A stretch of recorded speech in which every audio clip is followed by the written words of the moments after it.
So, hello guys. So, plano ng anak ko na magawa ng magic trick.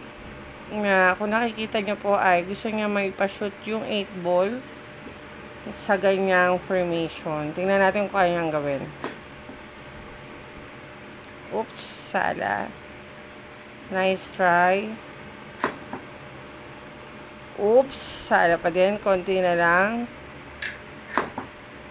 Yun! Good job! Ang galing ng anak ko. Once more. Oh, tingnan natin kung mauulit niya. Yan! So, nakita nyo naman, hindi po tsamba kasi nagawa po talaga ng aking baby boy. Yan po ang kanya ngayong kinahiligan na take note. Siya po ay nilalagnat pa niyan.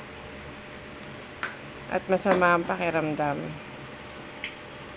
Yan.